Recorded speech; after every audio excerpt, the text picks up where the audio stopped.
Mike McCool here in the Royal Examiner studio, and with me today is Connie Marshner.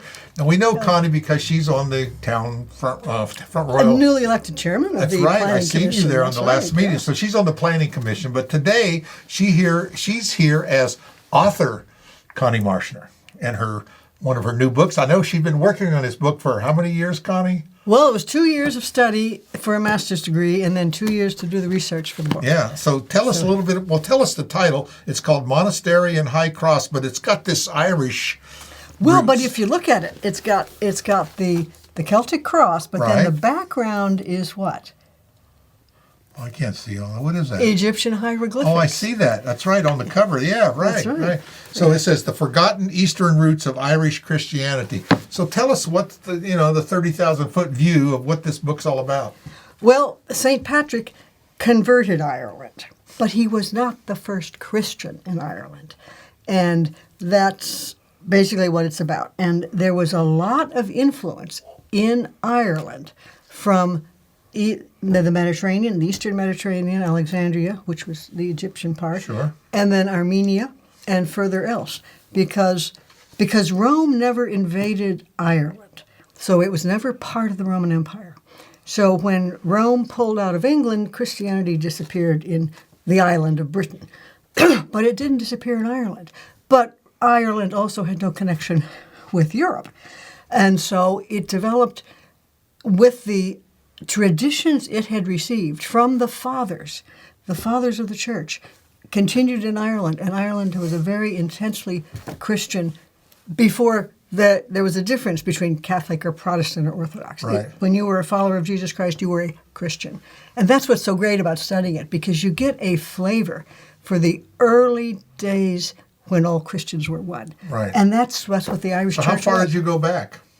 Well, 3rd century. I was going to say that's about the time.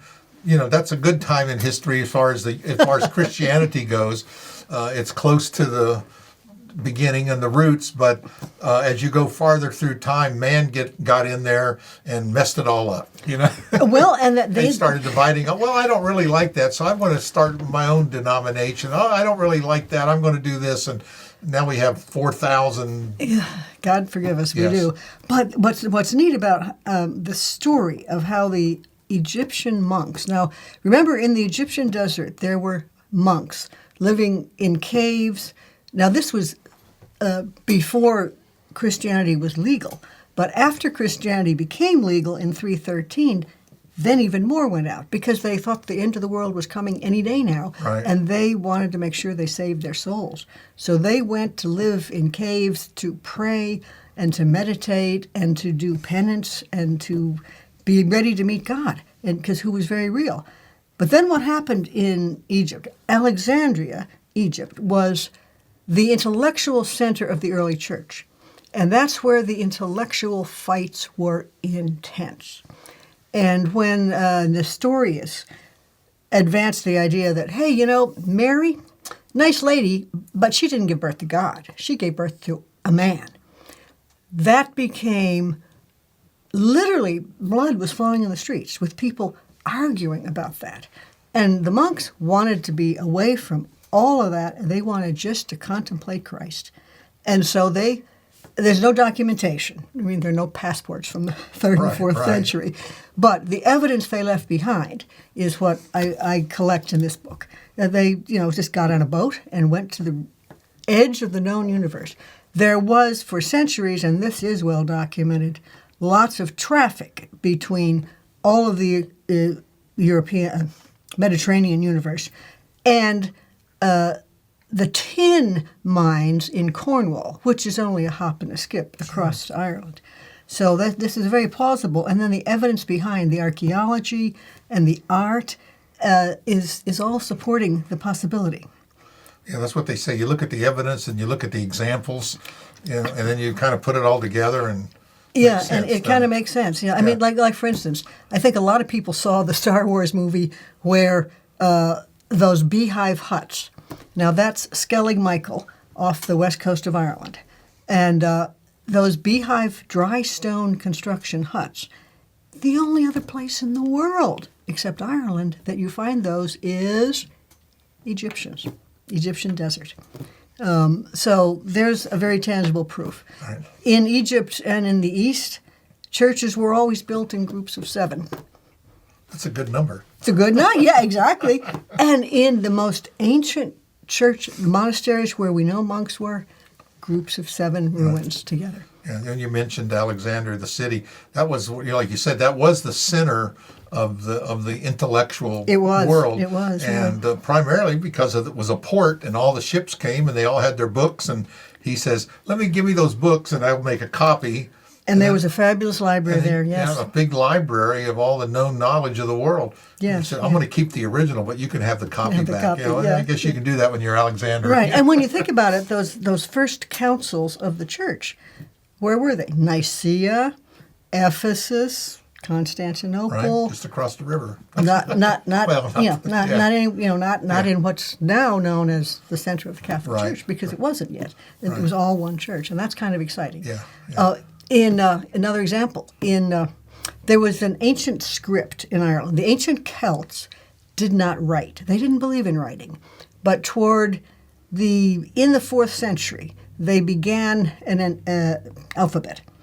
The scholars argue whether it was based on Latin or not, but it existed. Consisted of vertical and horizontal lines. And there's a well outside of Cork, the city of Cork. Now there are hundreds of holy wells in Ireland. This one is known as St. Olan's Well. Nobody remembers St. Olan, except there is a standing stone there, written on in Agam script, that says, "Pray for St. Olan the Egyptian." There you go. Now, that script went out of use by the end of the 4th century. So how long had St. Olan been venerated? Right. And you mentioned this thing's going out of use. That's one thing about the scriptures. They're written in a language, they call it Greek, but it's a dead Greek, right? I mean, It's a scholarly Greek now. Yeah, right. Yeah. And that's not something that kind of, died out. So when we study that Greek, we know what those words mean because they haven't changed over time. So, and I'm sure, because you mentioned, Connie's really into, is it Gaelic? Is that? Irish. Irish, yeah. So, she speaks it, believe it or not.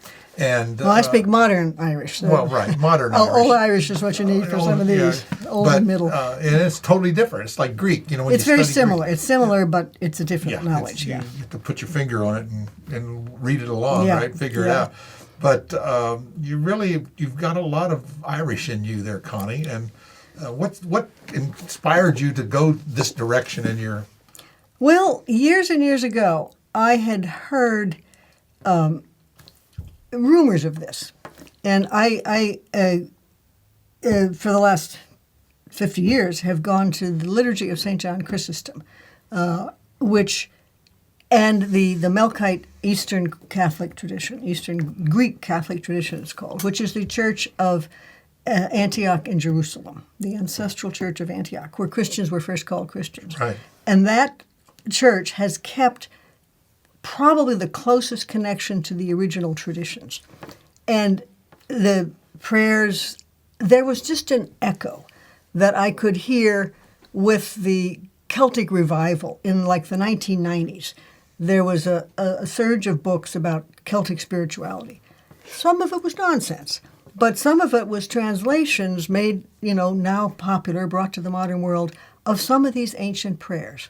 And there was just an echo there that intrigued me. And it wasn't until COVID, when I was locked down.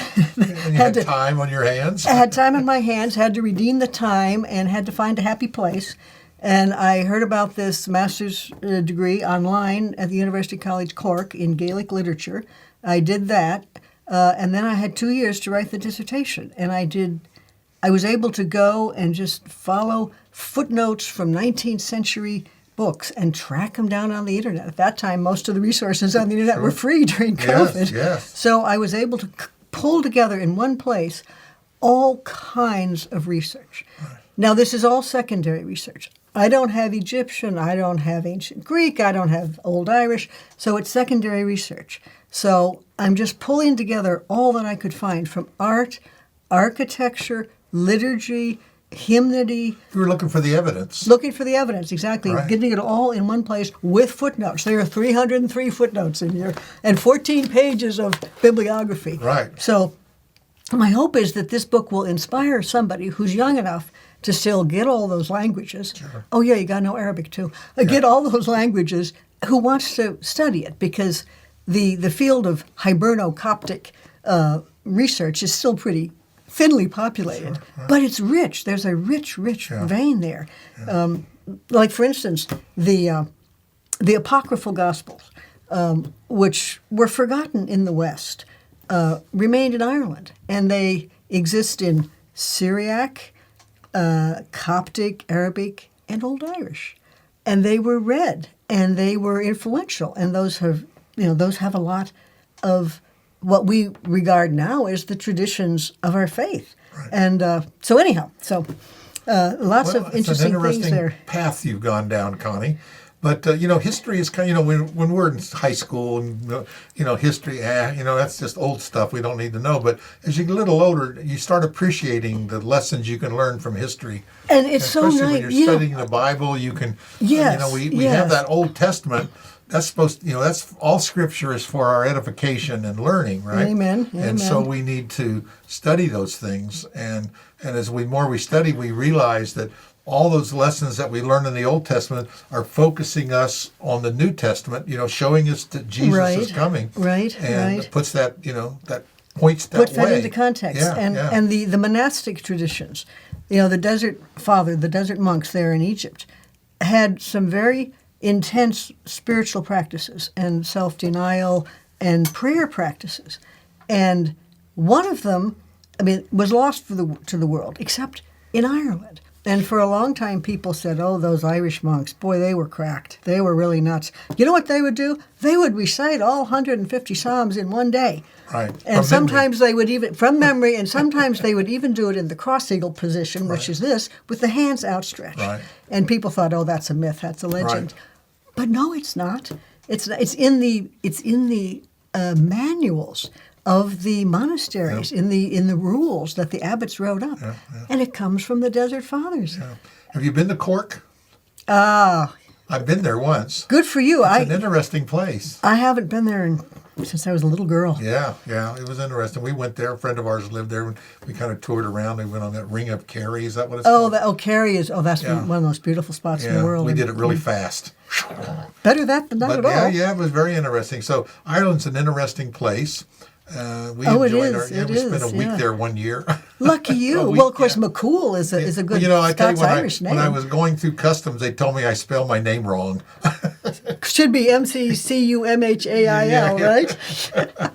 As in Finn McCool. Yeah, so yes. that's what he said. Yeah, welcome to Ireland, but you're spelling your name wrong. So anyway, it's enjoyable. It's interesting to travel around the world and see different things. And I don't, like you say, you mentioned some things we just we don't think about the Roman Empire going into England, and we have evidence of that. Right. And it didn't go to Ireland, so Gaelic civilization survived. Yeah, and that's probably why. Oh, it is, yes. And the monasteries were the basic organization of Christianity in Ireland, because there were no cities. That's right. There were no cities until the Vikings. Yeah. The Vikings came in the 9th century, and they came to raid and stayed to trade, and they founded Dublin and Cork and Limerick and Waterford and those cities. But until then, you had bishops in Ireland, but they lived in monasteries, and they were under the authority of an abbot. That wasn't the case anywhere else in Christianity, but it was in Ireland, and it was all different, but all universal. And that's what's so great about it, is you see the universal church. It's like a microscope looking at the universal church in its early days. Well, you learned a lot, didn't you? Oh, absolutely. And you're constantly learning. Connie is a lifelong learner. But if you have any interest at all, she has this book. Are you putting this on Amazon? Oh, it's on Amazon, and you can also get it from sophiapress.com. Okay. It's on the web, readily available. I hope maybe a local bookstore might start carrying it. I'll have to give them a You copy. never know. We have a big influence in our community that might be interested in that. Hope it opens the minds of some folks. You'll be teaching at Christendom here on this book. I should live so long. Thanks again, Connie, for Thank you. And keep up the Thank good you, work on the Mike. Planning Commission. All right. Thank you. Do my best. Thanks again. Thank you.